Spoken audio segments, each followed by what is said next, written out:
Hi friends, welcome to my channel. അപ്പോൾ ഇന്ന് ഞാൻ വന്നിരിക്കുന്നത് ഗോതമ്പ് പൊടി വെച്ചിട്ട് വളരെ പെട്ടെന്ന് തയ്യാറാക്കിയെടുക്കാൻ പറ്റുന്ന ഒരു ബ്രേക്ക്ഫാസ്റ്റിൻ്റെ റെസിപ്പി ആയിട്ടാണ്. ബ്രേക്ക്ഫാസ്റ്റായിട്ട് മാത്രമല്ല കേട്ടോ, നമുക്കിത് ഈവനിങ് സ്നാക്കായിട്ടോ ഡിന്നറായിട്ടോ ഒക്കെ കഴിക്കാവുന്നതാണ്. കുട്ടികൾക്ക് ടിഫിനിലും കൊടുത്തുവിടാം. വളരെ ഈസിയാണ് ഇത് തയ്യാറാക്കിയെടുക്കാനായിട്ട്.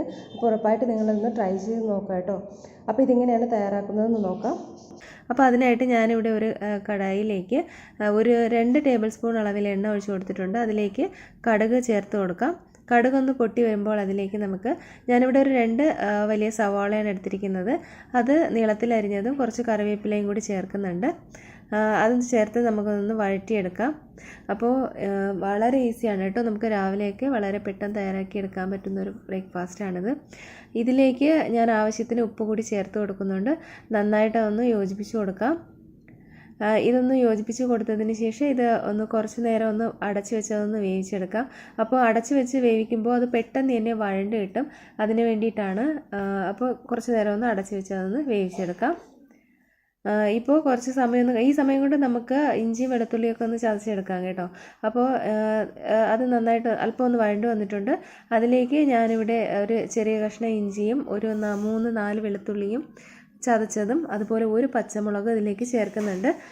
പച്ചമുളക് നിങ്ങളുടെ എരിവിനനുസരിച്ച് ചേർക്കാവുന്നതാണ് കേട്ടോ. കുട്ടികൾക്ക് കൊടുക്കുകയാണെന്നുണ്ടെങ്കിൽ ഒരെണ്ണത്തിൻ്റെ ആവശ്യമേ ഉള്ളൂ. കാരണം നമ്മളിതിൽ മുളക് പൊടിയൊക്കെ ചേർക്കുന്നുണ്ട്. അത് നന്നായിട്ടൊന്ന് വഴറ്റിയതിന് ശേഷം കുറച്ച് നേരം അടച്ച് വെച്ച് ഒന്ന് വേവിച്ചെടുത്തിട്ടുണ്ട്. ഇനി ഞാനിതിലേക്ക് ഒരു തക്കാളി ചേർത്ത് കൊടുക്കുകയാണ്. ഒരു മീഡിയം സൈസ് തക്കാളി ഇതിലേക്ക് ചേർത്ത് കൊടുക്കാം. ഇതും ചേർത്തതിന് ശേഷം കുറച്ച് നേരം ഒന്ന് അടച്ച് വെച്ച് അതൊന്ന് വേവിച്ചെടുക്കാം.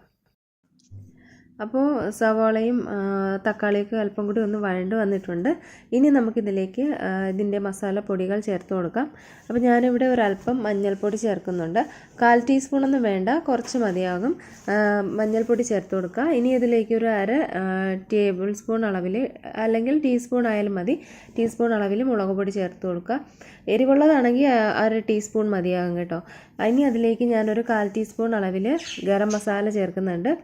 അതേപോലെ തന്നെ 1/4 ടീസ്പൂൺ അളവിൽ പെരുംജീരകത്തിൻ്റെ പൊടി ചേർക്കുന്നുണ്ട്.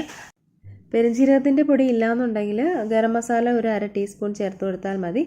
ഇനി ചിക്കൻ മസാല നിങ്ങളുടെ കയ്യിലുണ്ടെന്നുണ്ടെങ്കിൽ അതൊരു 1/2 ടീസ്പൂൺ ചേർത്ത് കൊടുത്താൽ മതി. അപ്പോൾ ഗരം മസാലയൊന്നും ചേർക്കേണ്ട ആവശ്യമില്ല. നന്നായിട്ട് അതൊന്ന് വഴറ്റി കൊടുക്കുക. അതിൻ്റെ ഒരു പച്ചമണമൊക്കെ ഒന്ന് മാറുന്നവരെ ഒന്ന് വഴറ്റി കൊടുക്കുക. ഇപ്പോൾ നന്നായിട്ട് അതിൻ്റെ പച്ചമണമൊക്കെ മാറി വന്നിട്ടുണ്ട്. ഞാൻ കുറച്ച് നല്ല ഫ്രഷ് കറിവേപ്പില ഒന്ന് ഇതുപോലെ മുറിച്ച് ചേർക്കുന്നുണ്ട്.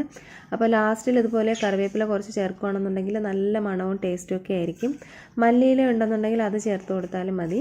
അപ്പോൾ അതവിടെ മാറ്റി വെച്ചിട്ടുണ്ട്. ഇനി ഇവിടെ ഒരു ബൗളിലേക്ക് 1 കപ്പ് അളവിൽ ഗോതമ്പ് പൊടി ചേർത്ത് കൊടുക്കുക. ഇനി അതിലേക്ക് ആവശ്യത്തിന് ഉപ്പ് കൂടി ചേർത്ത് കൊടുക്കുക. എല്ലാം കൂടി നന്നായിട്ട് അതൊന്ന് മിക്സ് ചെയ്ത് കൊടുക്കാം. നന്നായിട്ടൊന്ന് യോജിപ്പിച്ച് കൊടുക്കുക. ഇനി അതിലേക്ക് ഞാനിവിടെ ആദ്യം 1 കപ്പ് വെള്ളം ചേർത്ത് കൊടുക്കുന്നുണ്ട്. അത് ചേർത്ത് കുറേശ്ശായിട്ടൊന്ന് ചേർത്ത് മിക്സ് ചെയ്തതിന് ശേഷം ബാക്കിയുടെ വെള്ളം ചേർത്ത് കൊടുക്കാം. അപ്പോൾ എനിക്കിവിടെ ഒരു 1.25 കപ്പ് അളവിൽ വെള്ളം വേണ്ടി വന്നു. പിന്നെ ഈ ഒരു കൺസിസ്റ്റൻസിയിലാണ് വേണ്ടത്, ദോശമാവിൻ്റെയൊക്കെ ഒരു കൺസിസ്റ്റൻസിയിൽ. അപ്പോൾ ഇവിടെ ദോശക്കല്ല് വെച്ചിട്ടുണ്ട്. അത് ചൂടായി വരുമ്പോൾ എണ്ണ ഒന്ന് സ്പ്രെഡ് ചെയ്ത് കൊടുക്കാം. ഇനി മാവ് കോരി ഒഴിച്ച് നൈസായിട്ട് ഒന്ന് പരത്തിയെടുക്കുക. ഇതേപോലെ നിങ്ങൾക്ക് എത്ര വലിപ്പത്തിന് വേണോ അതിനനുസരിച്ച് എടുക്കുക. അപ്പോൾ ദോശ എത്രയുണ്ട് അല്ലെങ്കിൽ മസാല എത്രയുണ്ട് അതിനനുസരിച്ച് വേണം നിങ്ങളിതിൻ്റെ അളവ് ക്രമീകരിക്കാനായിട്ട്. കാരണം നമ്മൾ ഒരുപാട് വലുതായിട്ട് പരത്തുകയാണെന്നുണ്ടെങ്കിൽ കൂടുതൽ മസാല ഉള്ളിൽ വെക്കേണ്ടി വരും. ചെറുതായിട്ട് പരത്തുകയാണെന്നുണ്ടെങ്കിൽ കുറച്ച് മസാല വെച്ചാൽ മതി. അപ്പോൾ ഞാനിവിടെ ചുട്ടെടുത്തിട്ടുണ്ട്. ഒരെണ്ണം ഞാൻ നിങ്ങൾക്കത് കാണിച്ചു തരാം. അപ്പോൾ ഇതൊന്ന് തിരിച്ചിട്ട് കൊടുക്കുക കേട്ടോ. അതിൻ്റെ മറുഭാഗത്താണ് ഇതിൻ്റെ ഫില്ലിംഗ് ഒന്ന് വെച്ച് കൊടുക്കുന്നത്. അപ്പോൾ എത്രത്തോളം ഫില്ലിംഗ് വേണോ അതിനനുസരിച്ച് അതിൻ്റെ നടുവിലേക്ക് വെച്ച് കൊടുക്കുക. അതിനുശേഷം നമുക്കത് ഒരു വശത്ത് നിന്ന് ഇതുപോലെ മടക്കാം. അതുപോലെ 2 വശവും ഒന്ന് മടക്കി കൊടുക്കാം. മടക്കിയതിന് ശേഷം സൈഡൊന്നും മടക്കാം. അപ്പോൾ ഇത് മടക്കുന്നതിന് മുന്നേ ഗോതമ്പ് മാവിൻ്റെ ബാക്കിയിൽ കുറച്ചെങ്കിലും ഉണ്ടെങ്കിൽ അത് ഒന്ന് സൈഡിൽ ഒട്ടിക്കുന്നത് നല്ലതായിരിക്കും. അതല്ലെന്നുണ്ടെങ്കിൽ മൈദ മാവായിരുന്നാലും കലക്കിയതിന് ശേഷം അതിലേക്ക് ഒന്ന് ഒട്ടിച്ച് കൊടുക്കുക. അപ്പോൾ നല്ല പ്രസ്സായിട്ട് തന്നെ ഇരിക്കും. അപ്പോൾ ഞാൻ ജസ്റ്റ് അതൊന്ന് കാണിച്ചു തരാം. അപ്പോൾ ഈ ഒരു ഭാഗത്തായിട്ട് അല്പം മാവ് അതിൻ്റെ എൻഡിൽ തേച്ച് കൊടുത്താലും മതി. എന്നിട്ട് ഇതുപോലെ ഒന്ന് ഒട്ടിച്ച് കൊടുക്കുക. അപ്പോൾ ഞാനിവിടെ ഒരെണ്ണം ഇതുപോലെ ചെയ്തെടുത്തിട്ടുണ്ട്. വളരെ ഈസിയാണ് കേട്ടോ. ഇതുപോലെ ദോശ പോലെ ചുട്ടതിന് ശേഷം നമ്മൾ അതിനകത്ത് ഫില്ലിംഗ് വെക്കുകയാണെന്നുണ്ടെങ്കിൽ. അപ്പോൾ ഞാനിവിടെ ഒരു പാനിലേക്ക് അല്പം എണ്ണ ഒഴിച്ച് കൊടുത്തിട്ടുണ്ട്. ഇതിന് അധികം എണ്ണയുടെ ആവശ്യമൊന്നുമില്ല, വളരെ കുറച്ച് മാത്രം എണ്ണ മതിയാകും. എണ്ണ നന്നായിട്ട് അതൊന്ന് ചൂടായി വരുമ്പോൾ നമുക്കിത് ഈ സ്നാക്ക് അതിനകത്തേക്ക് വെച്ച് കൊടുക്കാം. അപ്പോൾ നന്നായിട്ട് ചൂടായതിന് ശേഷം ഹൈ ഫ്ലെയിമിലിട്ട് തന്നെ നമുക്കതൊന്ന് ഫ്രൈ ചെയ്തെടുക്കാം. അപ്പോൾ പെട്ടെന്ന് തന്നെ അതൊന്ന് ഫ്രൈ ആയി വരികയും ചെയ്യും. ഇത് അധികം വേവിക്കേണ്ട ആവശ്യമൊന്നുമില്ല, കാരണം ഓൾറെഡി വെന്തതാണ്. അപ്പോൾ അതിൻ്റെ പുറംഭാഗം ഒന്ന് മുരിച്ചെടുത്താൽ മാത്രം മതിയാകും. അതിന് വേണ്ടിയിട്ട് ഹൈ ഫ്ലെയിമിൽ തന്നെ ഇട്ടേക്കുക. ഹൈ ഫ്ലെയിമിൽ ഇട്ടിട്ട് അങ്ങോട്ടും ഇങ്ങോട്ടും മാറരുത് കേട്ടോ, എങ്കിൽ പെട്ടെന്ന് അത് കരിഞ്ഞു പോകും. അടുത്ത് തന്നെ നിന്ന് അത് തിരിച്ച് മറിച്ച് വിട്ട് ഒന്ന് വേവിച്ചെടുക്കുക. അപ്പോൾ സൈഡ് വെന്തില്ല എന്നുണ്ടെങ്കിൽ ഇതുപോലെ ഒന്ന് സൈഡൊന്ന് കാണിച്ചു കൊടുക്കുക. സൈഡൊക്കെ വെന്ത്, കാരണം ഇത് വെന്തതാണല്ലോ ഓൾറെഡി, അതിൻ്റെ ആവശ്യമൊന്നുമില്ല. അപ്പോൾ നമ്മുടെ പലഹാരം ഇവിടെ റെഡി ആയിട്ടുണ്ട്. അപ്പോൾ ഞാനിതൊന്ന് മുറിച്ചുകൂടി ഒന്ന് കാണിച്ചു തരാം. അപ്പോൾ എല്ലാ പേരും ഉറപ്പായിട്ട് ഇതൊന്ന് ട്രൈ ചെയ്ത് നോക്കുക കേട്ടോ. നല്ല ടേസ്റ്റാണ് ഇത്. വേറെ കറികളൊന്നും വേണ്ട. മാത്രമല്ല ടിഫിനിലൊക്കെ കുട്ടികൾക്ക് കൊടുത്തു വിടാൻ പറ്റിയൊരു ഐറ്റമാണ്. കാരണം പ്രത്യേകിച്ച് കറിയൊന്നും അതിൽ വെക്കേണ്ടി വരത്തില്ല.